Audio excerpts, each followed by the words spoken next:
இந்த மாதத்தில் தேவன் என்னோட பேசின ஒரு வார்த்தையானது 2 கொரிந்தியருக்கு எழுதின நிருபம் 3ஆம் அதிகாரம் 17ஆம் வசனத்தை நான் வாசிக்கிறேன். 2 கொரிந்தியர் 3ஆம் அதிகாரம் 17ஆம் வசனம். கர்த்தரோ ஆவியானவர், கர்த்தருடைய ஆவி எங்கேயோ அங்கே விடுதலையும் உண்டு. ஹல்லேலூயா.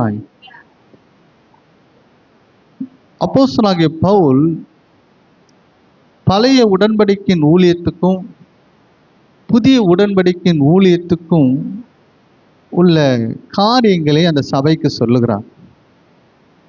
பழைய உடன்படிக்கையின் ஊழியம் என்பது நியாயப்பிரமாணத்தின் ஊழியம்.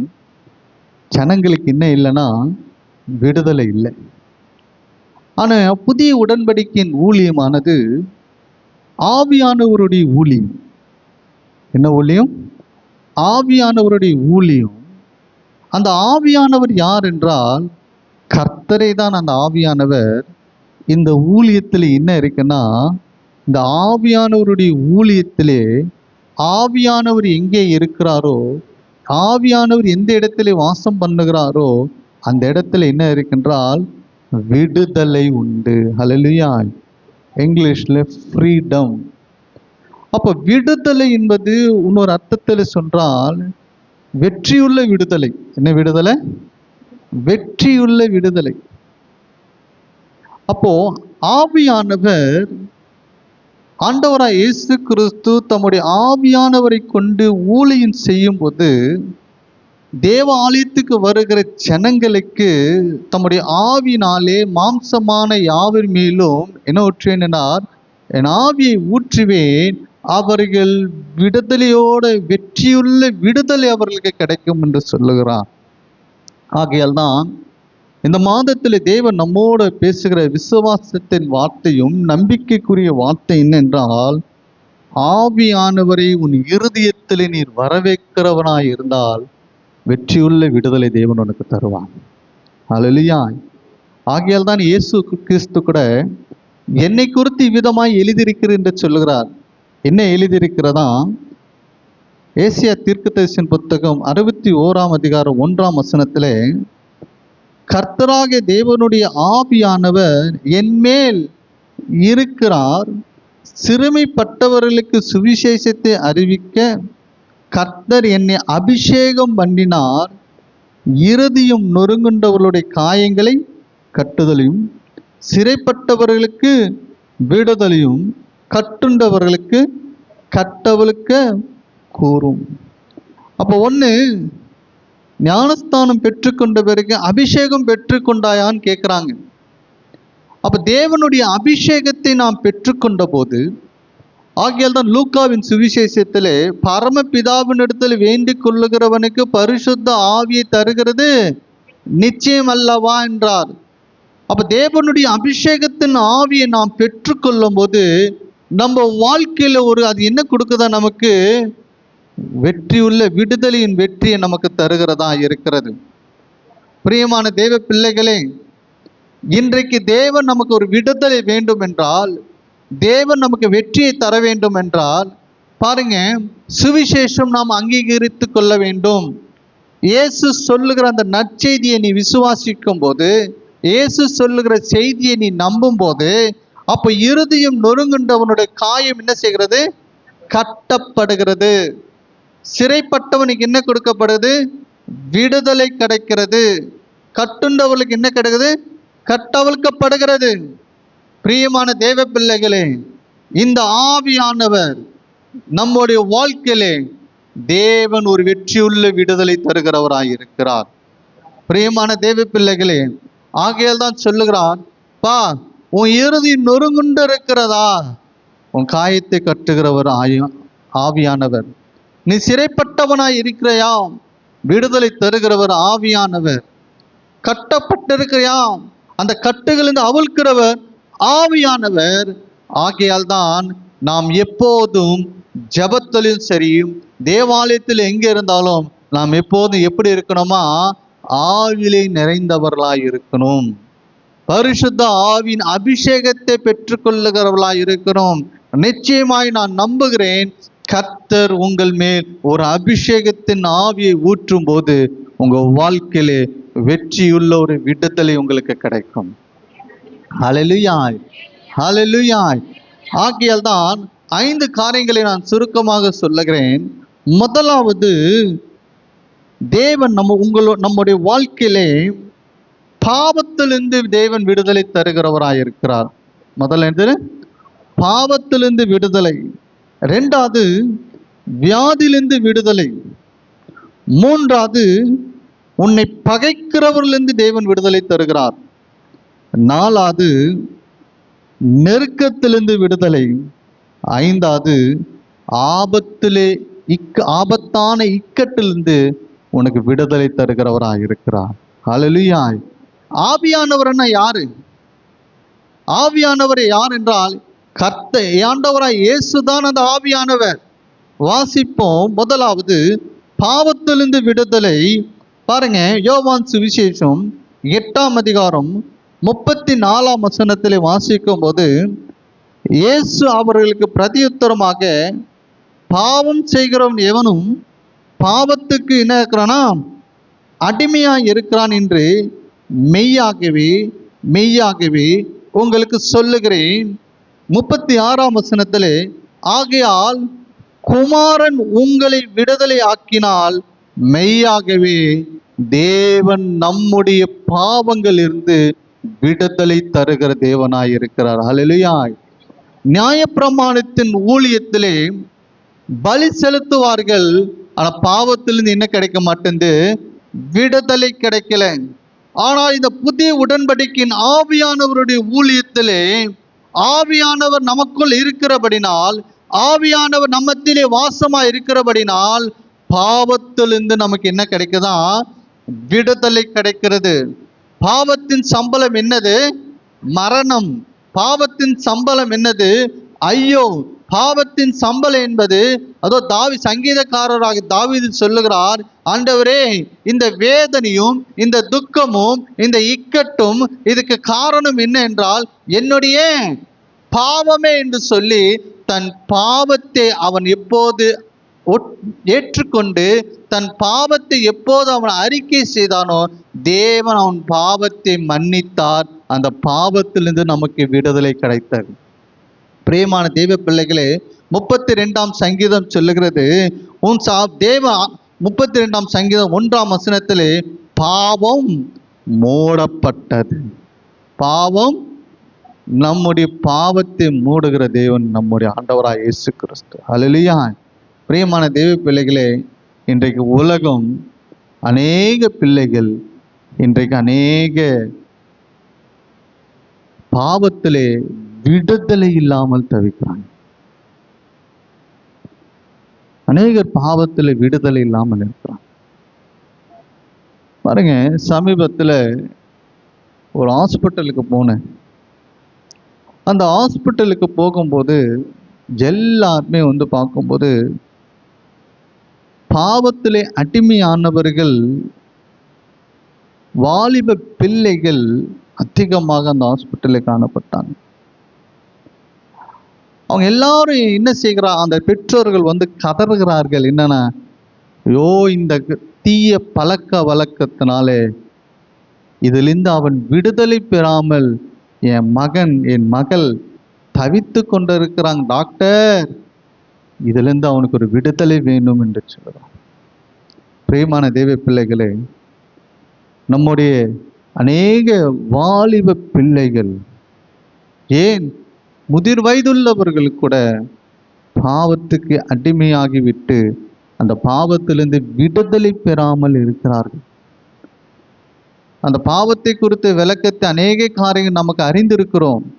ஆனால் தேவன் சொல்லுகிறார், நீ ஆண்டவராய் இயேசு கிறிஸ்துவை கண்ணோக்கி பார்த்தான், ஆண்டவராய் இயேசு கிறிஸ்துவுடைய சுவிசேஷத்தை நீ அறிந்தால், ஆண்டவராகிய சுவிசேஷத்தை நீ விசுவாசித்தால், நான் நிச்சயமாய் சொல்ல முடியும், உங்கள் குடும்பத்திலே எவர்கள் பாவத்திலே அடிமைப்பட்டிருக்கிறார்களோ அந்த பாவத்திலிருந்து என் தேவன் விடுதலை தருகிறவராய் இருக்கிறார். ஹல்லேலூயா, ஹல்லேலூயா. அது எந்த பாவமா இருந்தாலும், அதான் சொல்ல, உன் பாவம் சிவ்வேர் என்னும் இரத்தாம்பரமாய் இருந்தாலும் நிச்சயமாய் சொல்ல முடியும். உங்கள் பிள்ளைகளுடைய வாழ்க்கையிலே எந்த பாவத்தின் அடிமைத்தனத்தில் இருக்கிறார்களோ, எந்த தீய பழக்க வழக்கத்தின் அடிமைத்தனத்தில் இருக்கிறார்களோ, ஆவியானவர் விடுதலை தருகிறவராய் இருக்கிறார். ஹல்லேலூயா, ஹல்லேலூயா. ஆகையெல்லாம் சொல்லுகிறார் பாருங்க, 2 பேர் இயேசுவோட சிலுவையில் தொங்கினாங்க. ஆனா ஒருவனுக்கு மட்டும் பாவத்தில் அவனுக்கு மன்னிப்பும் கிடைத்தது, அவனுக்கு விடுதலையும் கிடைத்தது. அதே நேரத்தில் அவன் தேவனோட பரதேசிலே மோட்சத்தையும் போனான். ஹல்லேலூயா, எவ்வளோ பெரிய பாக்கியங்க. பிரியமானது, இன்றைக்கு எத்தனையோ பாவ பழக்க வழக்கங்கள் இன்றைக்கு சிறு பிள்ளைகளை முதல் கொண்டு பிடித்து கொண்டிருக்கிறது. அந்த பாவத்திலிருந்து இயேசு கிறிஸ்துவானவர் மெய்யான தேவன் உனக்கு விடுதலை தருவான். அல்லேலூயா. நீங்க ஜெபம் பண்ணுங்க. நம்மளாம் ஒரு முடிவு எடுக்க, இது திருந்தாத கேஸு, இது உணராத கேஸு, இது மாறாத கேஸு, உன்னால மாற்ற முடியாதான் அந்த கேஸு, மனுஷனால மாற்ற முடியாதுதான், மனுஷன் விடுதலை கொடுக்க முடியாது, ஆனால் உன்னால முடியாதுதான். ஆனால் ஆவியானவருடைய ஊழியம் என்ன ஊழியம் என்றால், ஒரு பாவத்திலே அடிமையாய் இருக்கிற தேவன் அவருக்கு விடுதலை கொடுக்கிறவராய் இருக்கிறார். நான் நம்புகிறேன், தேவனால் கூடாத காரியம் ஒன்றுமில்லை. கர்த்தர் நம்முடைய வாழ்க்கையில், நம்ம குடும்பத்துக்குள்ளே காணப்படுகிற எல்லா பாவத்தின் செயல்களிலிருந்து கர்த்தர் விடுதலையாக்குவோம். ஹல்லேலூயா, ஹல்லேலூயா. கர்த்தர் நாமம் மகிமைப்படுவதாக. 2வது பாருங்க, யோவான் சுவிசேஷம் 5ஆம் அதிகாரம் 8ஆம் வசனத்திலே வாசிக்கும் போது, 38 வருஷம் பெத்தெஸ்தா குளத்தின் அன்றிலே ஒரு மனுஷன் வியாதி படுக்கையா இருந்தான். எத்தனை வருஷம் சொல்லுங்க, எத்தனை வருஷம்? 38 வருஷம். அவன் ஒரு அற்புதத்திற்காக காத்து கொண்டிருக்கிறான். யோவான் சுவிசேஷம் 5ஆம் அதிகாரம் 4 வாசிக்கும் போது, ஆனா இயேசு அவனிடத்துக்கு வந்தார். யார் வந்தாங்க? இயேசு அவனிடத்துக்கு வந்து, நீ சுகமாக விரும்புகிறாய்ன்னு கேட்கும்போது அவன் சொன்னான், அவனுக்கு விருப்பம் இருக்கு, ஆனா அந்த தண்ணி கலக்கும் போதே அவன் போறதுக்குள்ளே வேற யாரோ முந்தி என்ன செய்கிறாங்க, சுகம் பெற்றுக்கொண்டு போறான். பாருங்க, இயேசுவே அவனிடத்தில் வந்து 38 வருஷமாய் அவன் வாழ்க்கையில இருந்த அந்த வியாதியின் படுக்கை, 8ஆம் வசனம் வாசிங்க. இயேசு அவனை நோக்கி, எழுந்திரு, உன் படுக்கை எடுத்துக்கொண்டு நட. அப்ப அவன் வாழ்க்கையில எதிலிருந்து தேவன் விடுதலை கொடுத்தார்? எதிலிருந்து? வியாதியின் படுக்கையிலிருந்து அவனுக்கு தேவன் விடுதலை கொடுத்தார். அப்போஸ்தலர் 9ஆம் அதிகாரம் 33, 34ஆம் வசனத்திலே, அங்கே 8 வருஷமாய் கட்டிலின் மேல் திமிர்வாதம் உள்ளவனாக கிடந்த ஐயனு என்ற பேருள்ள ஒரு மனுஷனை கண்டான். பேதுரு அவனை பார்த்து, ஐயனுவே, இயேசு கிறிஸ்து உன்னை குணமாக்குகிறார். அப்போஸ்தலர் நடவடிக்கைகள் 9ஆம் அதிகாரம் 33, 34 அப்போஸ்தலனாகிய பேதுரு சொல்லுகிறார். எத்தனை வருஷங்க? அவன் எத்தனை வருஷம்? 38 வருஷம். இவன் எத்தனை வருஷம்? 8 வருஷம். ஆனால் 8 வருஷம் ஆனாலும், காலம் கடந்தாலும், ஆவியானவர், என் ஆண்டவராய் இயேசு கிறிஸ்து அவனுடைய வியாதியின் படுக்கை என்ன செஞ்சிருக்கிறாரு? விடுதலை கொடுத்தவராய் இருக்கிறார். பிரியமான தேவ பிள்ளைகளே, ஆகையால் தான் சங்கீதக்காரராக தாவீது சொல்லுகிறார், என் பாவத்தை மன்னித்தார், என் அக்கிரமங்களை மன்னித்தார், என் நோய்களை. இன்றைக்கு தேவன் உங்களை பார்த்து, ஆண்டவரே, சின்ன வயசுலேருந்து இந்த தலைவலி போக மாட்டேன் ஆண்டவர், ஆண்டவர் என் வியாதிகளே போக மாட்டேங்குது. கர்த்தர் சொல்லுகிறான், நீ இயேசுவை விசுவாசித்தால், இந்த ஆவியானவர் உன் இருதயத்தில் நீ வரவேற்றால், நீ தேவனிடத்தில் அபிஷேகத்தின் ஆவியை பெற்றுக்கொள்ளும் போது, வெகு நாட்களாய் உன்னுடைய வாழ்க்கையிலே காணப்படுகிற எல்லா வியாதியின் படுக்கையை கர்த்தர் குணமாக்குகிறவராக இருக்கிறார். ஹல்லேலூயா. விசுவாசிங்க. நேற்று கூட நான் சொன்னேன் பாருங்க, அவர்களுக்கு பிபி ஹை ஆயிடுச்சு. ஆனால் அவர்களுக்கு அந்த பிபி ஹை ஆனதுனாலே அவர்களுக்கு வர வேண்டிய காரியம் என்னென்றால் ஒரு பெராலிக் ஸ்ட்ரோக் வந்திருக்கணும். ஆனால் கர்த்தர் பாருங்க, அவங்களுக்கு எந்த ஒரு சேதம் இல்லாதபடிக்கும் கர்த்தர் அந்த ஹை பிபியை கூட தேவன் அந்த இடத்துல இருந்தபடினால் வேறு கொண்டு எந்த ஒரு சேதம் அடையாதபடிக்கு கர்த்தர் அவர்களை காப்பாற்றினார். பிரியமான தேவ பிள்ளைகளே, இன்றைக்கு உன் பலன் உன்னை காப்பாற்றாது. உனக்கு இருக்கிற பணம் உன் வியாதியிலிருந்து உன்னை காப்பாற்றாது. இன்றைக்கு இருக்கிற உனக்கு எத்தனை தெரிந்த டாக்டர்ஸ் இருந்தாலும் அவர் காப்பாற்ற முடியாது. டாக்டரே சில நேரத்தில் கைவிட்டுருவார். ஆனால் இயேசு கிறிஸ்து தம்முடைய ஆவியானவருடைய ஊழியம் என்ன தெரியுமா? வியாதியின் படுக்கையை கர்த்தர் குணமாக்குகிறவராக இருக்கிறார். இவன் 8 வருஷமா எதுல இருந்தான்? திமிருவாதனா இருந்தான். அப்ப 8 வருஷம் பாருங்க, ஒரு மனுஷன் இல்லாமல் அவன் வாழ முடியாது. அவன் எங்க போனாலும், ஏன் ஒரு ரெஸ்ட் ரூமுக்கு போனாலும், ஒரு கழிவறைக்கு போனாலும் ஒரு மனுஷன் அவனுக்கு தேவைப்படுகிறது.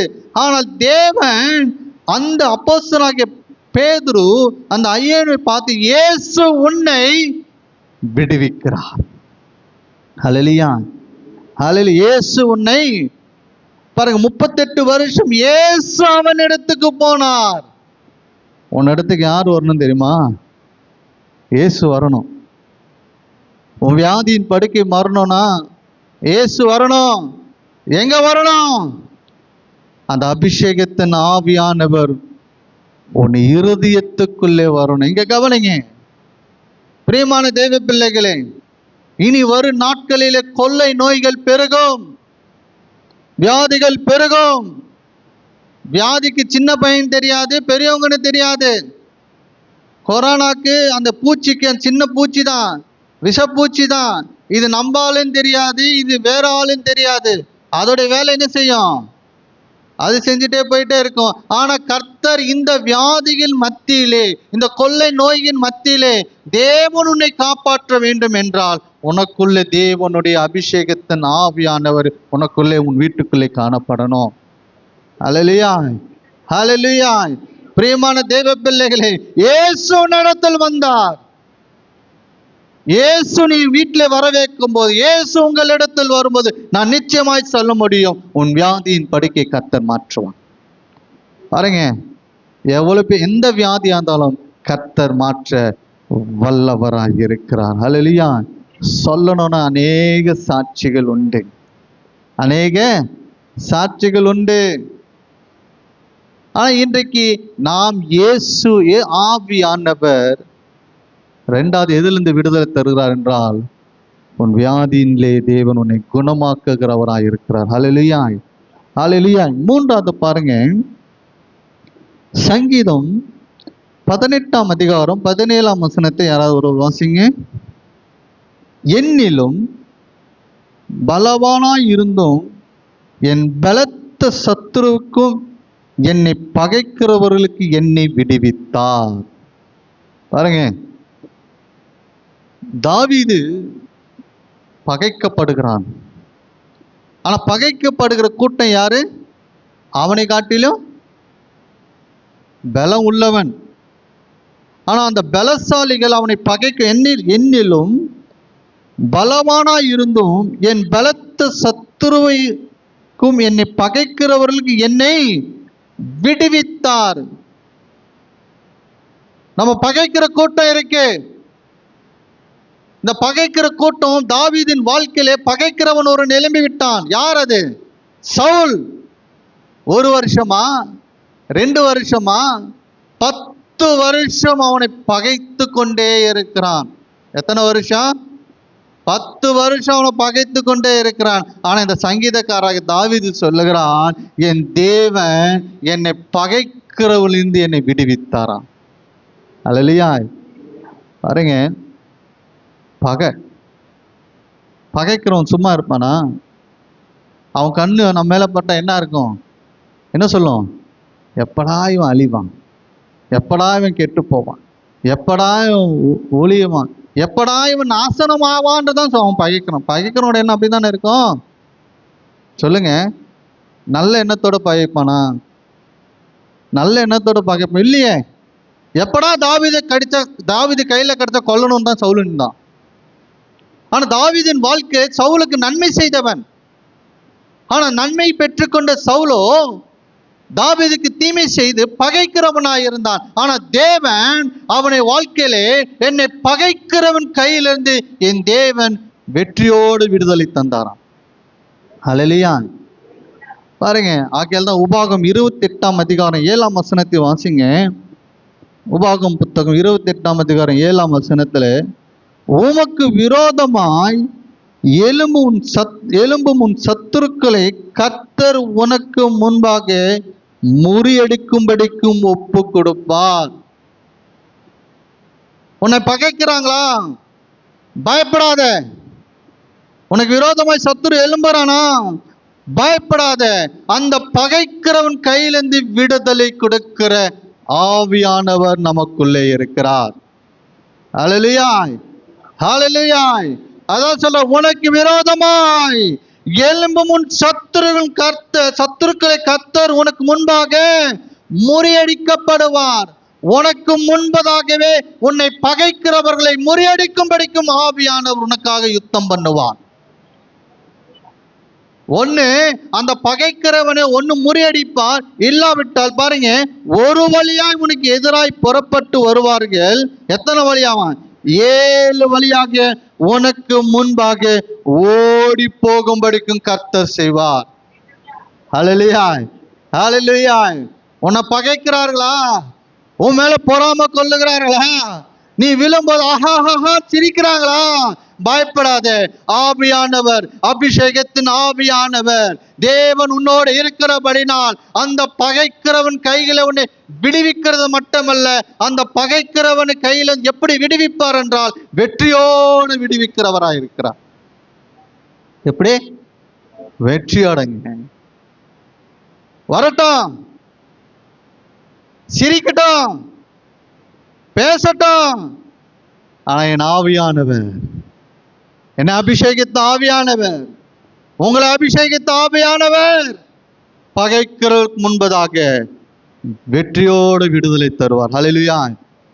ஒன்னு ஒப்பு கொடுப்பார், இல்லைன்னா நீ தேடியும் காணாமல் போயிடுவார். நீ சும்மா இரு, உனக்காக யுத்தம் பண்ணுவார். ஹல்லேலூயா. பாருங்க, ஒரு சம்பவத்தை சொல்றேன் பாருங்க.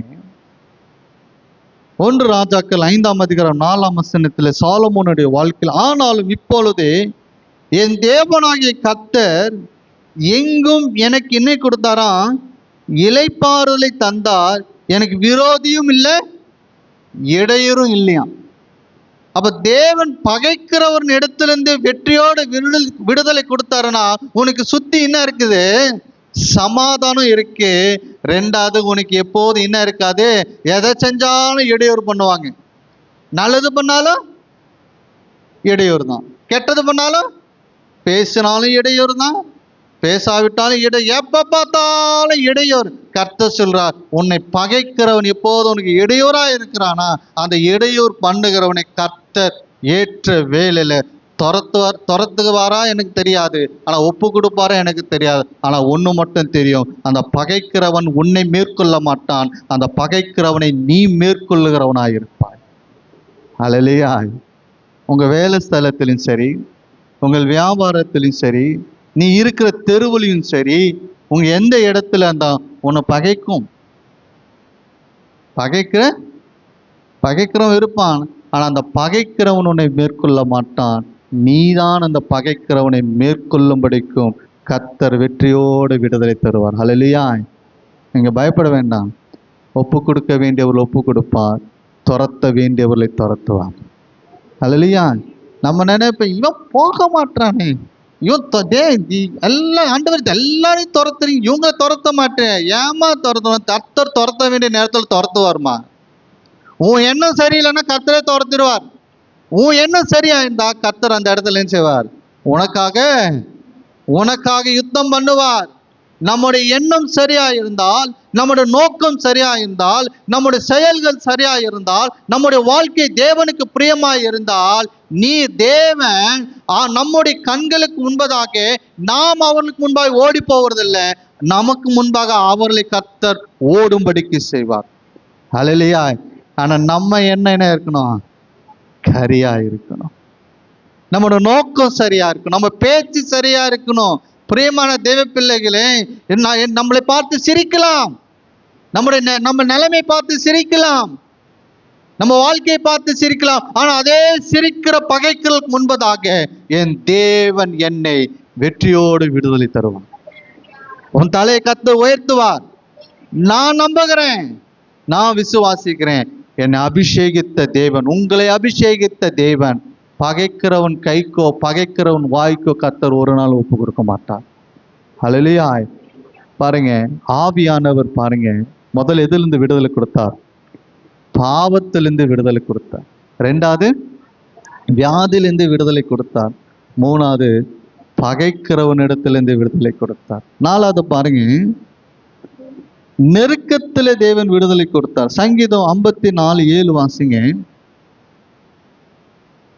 அவர் எல்லா நெருக்கத்தையும் நீக்கி என்னை விடுவித்தார். அல்லேலூயா. எல்லா நெருக்கத்திலே நீக்கி என்னை விடுவித்தார். பாருங்க, தாவீதின் வாழ்க்கையில நெருக்கம் வெளியாளிட்டு மட்டும் இல்ல, தன் சொந்த சகோதரர்கள் அவனை நெருக்கினார்கள், தன் சொந்த பெற்றோர்கள் அவனை நெருக்கினார்கள், உற்றார் உறவினர்கள் நெருக்கினார்கள், சுத்தி இருக்கிற சத்துருக்கள் அவனை நெருக்கிறார். ஆனால் என் நெருக்கத்திலே கர்த்தர் என்ன செஞ்சிருக்கிறாரு?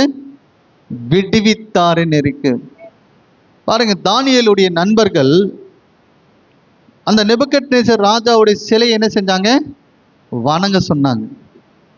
ஆனா அவருடைய நண்பர்கள் யார்? ஷட்ரக், மேஷக், அபேத்நேகோ. ஜீவனுள்ள தேவனை அல்லாமல் எந்த விக்கிரகத்துக்கு முன்பதாக நான் தலை வணங்க மாட்டேன் என்று. கர்த்தர் விடுவித்தாலும் விடுவிக்காவிட்டாலும் நான் வணங்க மாட்டேன். அந்த ஆளு குடிகாரர் யாரு?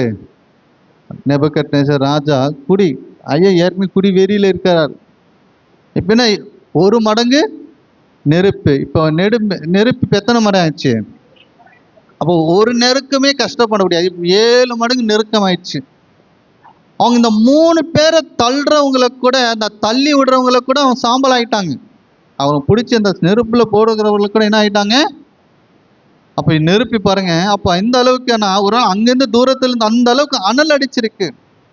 ஆனால் வாசிப்போம், தானியேலின் தீர்க்கதரிசியின் புத்தகம் 3ஆம் அதிகாரம் 28ஆம் வசனம் வாசிங்க. அப்பொழுது நேபுகத்நேசர் வசனித்தது, சாத்ராக், மேஷக், அபேத்நேகோ என்பவர்களுடைய தேவனுக்கு சோத்திரம்.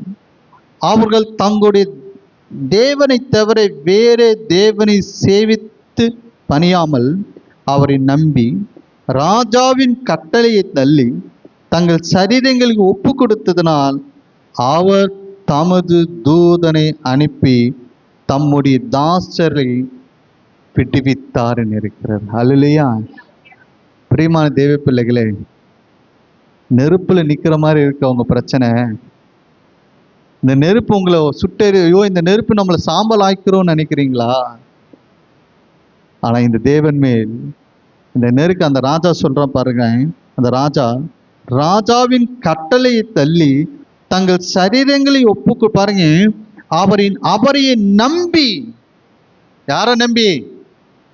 அந்த நெருக்கத்தில் யார நம்பி? விடுதலை கொடுக்கிற தேவனை நம்பி. அந்த நெருக்கத்திலே அந்த ஆவியானவருடைய விடுதலை கொடுக்கிற அந்த ஆவியானவரை நம்பி. ஒரு மடங்கு இல்ல, 7 மடங்கு அக்கினி எரிந்தாலும் பரவாயில்ல, நான் சாம்பலாய் போனாலும் பரவாயில்ல. ஆனா எனக்கு ஒரு விசுவாசம், எனக்கு ஒரு நம்பிக்கை என்னன்னா, என்னை நெருக்கத்திலிருந்து என் தேவன் வெற்றியோடு விடுதலை தருகிறவராக இருக்கிறார். அதான் நடந்து உள்ள யாருக்கு? அந்த நெருக்கத்தின் மத்தியிலே உள்ள போனது எத்தனை பேரு? 3 பேர். ஆனா அந்த நெருக்கத்தின் மத்தியில் யார் இருக்கிறாங்க? ஒருவேளை அந்த 3 பேர் கண்களுக்கு தெரியாமல் இருக்கலாம். ஆனா யாருக்கு கண்ணுக்கு தெரியும்? அந்த நெருக்கத்துக்குள்ள, அந்த அக்கினிக்குள்ள அனுப்பின அந்த ராஜாவுடைய கண்களுக்கு தெரியுது. நம்ம உள்ள அனுப்பினது 3 பேர். ஆனா இப்ப அவர் கண்ணுக்கு எத்தனை பேர் தெரிறாங்க? 4 பேர். அந்த 4வது ஆள் யார்? ஆவியானவர். ஆவியானவர் இன்னைக்கு நம்மளோட வாழ்க்கை நெருப்புல நிக்கிற மாதிரி இருக்கிறோம். இந்த நெருப்பு நம்மள சாம்பல் ஆய்க்கிறோம், இந்த நெருப்பு நம்ம ஒண்ணு இல்லாம ஆய்க்கிறோம். பயப்படாதீங்க. தாவீது சொன்னது போல, நீரே என் நம்பிக்கை. இந்த நெருக்கத்தில் தேவன் உனக்காக அந்த 4வது நபராக வந்து இந்த நெருக்கத்தில் வெற்றியோடு விடுதலை தருவான். நீ என்ன நெருக்கல எனக்கு தெரியாது. பண நெருக்கடியா இருக்கலாம், இல்லை வேற எந்த குடும்பத்தில் காணப்படுகிற நெருக்கடியா, எந்த நெருக்கமான நெருக்கம்னா என்ன அர்த்தம்? முன்னாடி போக முடியாது, பின்னாடி போக முடியாது, வலது பக்கம் திரும்ப முடியாது, இடது பக்கம் தெரியாது. ஒரு முறை கவர்மெண்ட் லிஃப்ட் ஏறிட்டேன், ஜிஹெச்ல இருக்க லிஃப்ட் ஏறிட்டேன். உள்ள அந்த லிஃப்ட்ல முதல்ல ஒரு குப்பை தொட்டி வந்துச்சு. முதல்ல என்ன வந்துச்சு? குப்பை தொட்டி. ரெண்டாவது குப்பை தொட்டியோட அந்த சாப்பாடு ட்ரேயும் உள்ள வந்துச்சு. ஆளும் உள்ள வந்துட்டான். ஒரு பக்கம் சாப்பாடு இருக்கு, ஒரு பக்கம் குப்பையும் இருக்கு. ஜனங்க எல்லாம் நெருக்கணும். அந்த குப்பைக்காரங்க, ஐயா இந்த குப்பை கொஞ்சம் வெளியே போயிட்டீங்கன்னா என்ன? இந்த லிஃப்ட் கிடைக்கலாம். அதுக்கப்புறம் எப்படி இருக்குங்க? நாங்கள் போகிறது எத்தனாவது மாடி? 6வது மாடி, 5வது மாடி. இப்போ அந்த லிஃப்டில் 5 மாடி ஏறுற வரைக்கும் எனக்கு எப்படி இருந்தது தெரியுமா? என் மனைவி கூட வந்தா. அந்த அம்மா ஏற்கனவே ஓசிடி. அந்த ஓசிடி எனக்கும் வந்துச்சு அன்னைக்கு.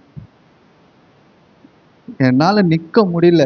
எப்படா லிஃப்ட் எந்த ஃப்ளோரில் லிஃப்ட் இருந்தா ஓப்பன் ஆகுதோ அங்கேருந்து நம்ம வெளியே வந்துடலான்னு. ஆனால் அது கரெக்டாக நாங்கள் இறங்குற 4வது மாடியில் தான் இறங்கினது. பாருங்க, சாதாரண ஒரு நெருக்கம் பாருங்க. அந்த நெருக்கத்தில் என்ன கிடைக்கும்? நம்ம என்ன வேணும் கேட்குறோம். எப்படா இந்த நெருக்கத்திலேருந்து, எப்படா இந்த பண பிரச்சனையிலேருந்து, எப்படா இந்த கடன் பிரச்சனையிலிருந்து, எப்படா இந்த லோன்ல இருந்து, எப்படா ஆண்டவர், எப்பதான் விடுதலை விடுதலை விடுதலை விடுதலை. ஆனா கர்த்தர் சொல்லுகிறான், என் ஆண்டவராய் இயேசு கிறிஸ்து உன் நடுவில் இருந்து நெருக்கத்திலே எரியிற அக்கினின்ற நெருக்கத்திலே வெற்றியோடு விடுதலை தருவான். அந்த ராஜா என்ன சொன்னாரு? எவ்வளவுதான் நெருக்கம் கொடுத்தாலும், 7 மடங்கு அக்கினி எழும்பினாலும் ராஜா சொல்றாரு, நீ அந்த தேவனை தானே நம்பி இருந்த. அவரை பாருங்க, தேவனை தவிர அவர்கள் தங்களுடைய தேவனை தவிர வேறு தேவனை சேவித்து பணியாமல் அவரையே நம்பி. ஹல்லேலூயா.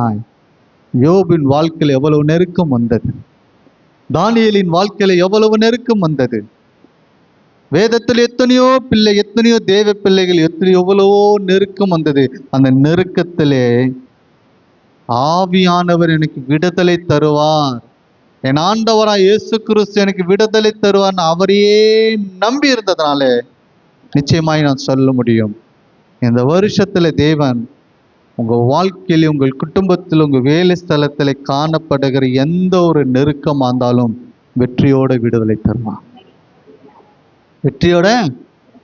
ஆனா நீ என்ன பண்ணனா, அந்த நெருக்கத்துல வலது பக்கம் சாயாத, இடதும் பக்கம் சாயாத, முன்னே போகாத, பின்னேயும் போகாத, அதே இடத்துல நீ நின்றுட்டே இரு. நிச்சயமாய் தேவன் வெற்றியோட விடுதலை தருவான். ஹல்லேலூயா. 5வது பாருங்க. 5வது என்னது? ஆபத்தான நேரத்தில், ஆபத்தான இக்கட்டிலிருந்து தேவன் விடுதலை தருகிறாராம். வாசிப்போம், சங்கீதம் 107 28ஆம் வசனத்தை வாசிங்க. தங்கள் ஆபத்தில் கர்த்தரை நோக்கி கூப்பிட்டார்கள், அவர்கள் இக்கட்டில் இருந்து அவர்களை விடுவித்தார். இவன் யார் என்றால், இந்த சங்கீதத்திலே நிறைய இக்கட்டுகள் இருக்கும். ஒரு சம்பவத்தை மட்டும் நான் எடுத்து சொல்லுகிறேன். ஒரு வியாபாரி. யார் அவரு? ஒரு கப்பல் வியாபாரி. இப்ப கப்பல்ல ஒரு லோடு போகுது. அந்த லோடு அடுத்த துறைமுகத்துக்கு இறக்கணும். ஆனா நடுவில் இப்போ என்ன வந்துச்சு? புயல் வந்துச்சு, பெரும் காற்று வந்துச்சு. இவன் அந்த அவன் வாசிப்போம். அந்த 107ஆம் சங்கீதத்தில் முந்தின வசனத்தை வாசிங்க. 26, 27 வாசிங்கம்மா. யாரோ ஒருத்தர் எடுத்து சத்தமா வாசிங்க கொஞ்சம். வெறித்தனவனை போல அலைந்திருக்கிறான். வெறுத்தவனை போல அலைந்து வெறுத்தவனை போல தடுமாறுகிறான். ஞானமெல்லாம் முழுகி போயிடுச்சு. வியாபாரத்துல என்ன, அவனுக்கு ஞானம் உள்ளவன் இப்படி போட்டு எடுக்கலாமா, அப்படி போட்டு எடுக்கலாமா. ஆனா இப்ப கப்பல் இப்ப வியாபாரத்துல பின்னாயிடுச்சு, மூழ்கி போறான். இருக்கிற லோடெல்லாம் என்ன அது மூழ்கி போயிடுச்சுன்னா அவனுக்கு என்ன ஆகும்? நஷ்டம், பெரிய நஷ்டத்துல காணப்படுகிறான். ஐயோ ஆண்டவரே, இந்த கப்பல் துறைமுகத்துக்கு போகல என்றால், போக வேண்டிய இடத்துக்கு இந்த கப்பல் போகல, என் வியாபாரத்திலே நான் மிகுந்த நஷ்டம் அடைவேன் என்றான். பாருங்க, அவன் ஞானமா என்னென்ன செஞ்சிருக்கான் பாருங்க. 25ஆம் வசனம் வாசிங்கம்மா. 24. அவர்கள்